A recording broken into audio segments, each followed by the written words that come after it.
sazlarında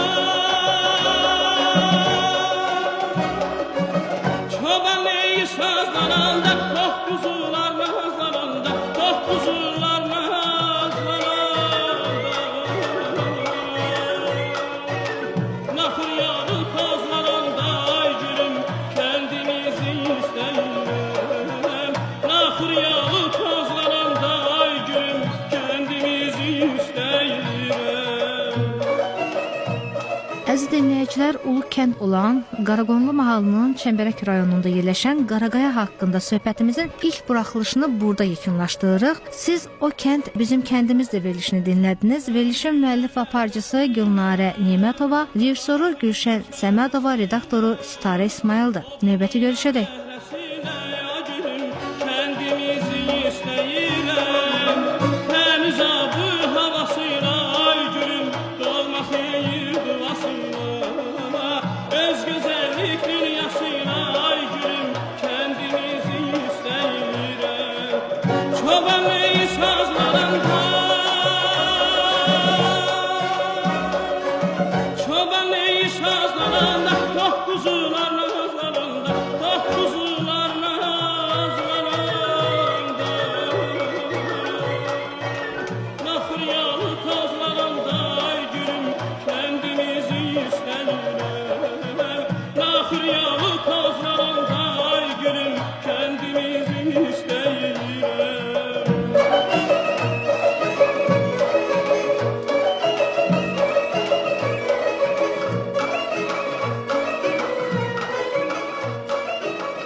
Sevgi hanı, biz koşa gezerdik koşa her yanı.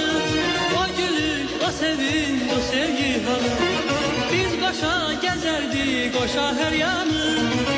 İndi ağlarsa da saçlarım benden, kalıpsan yanımda ele otursan.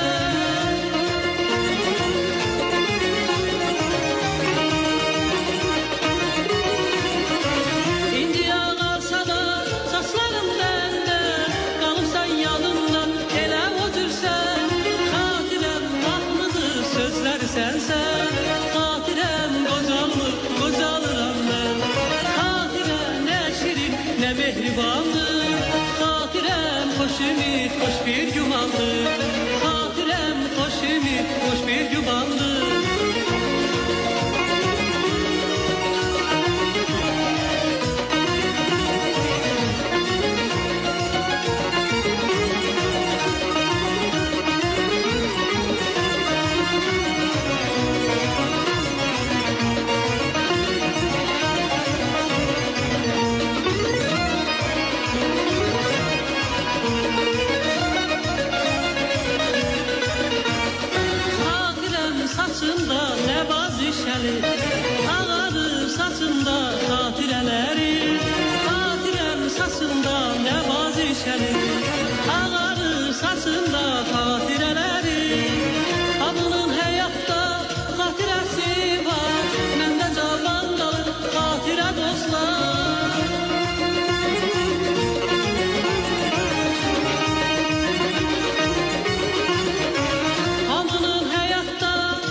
keçdiyim, indi məni tanımadı.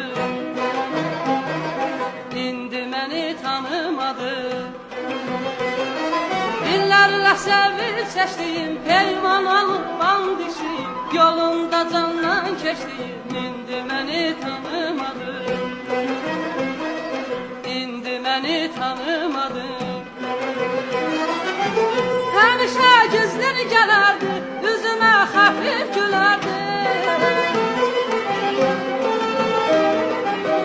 Həmişə gözləri gələrdi, üzümə xəfif gülərdi. Mənlə sevincini bölərdi, mənlə sevincini bölərdi.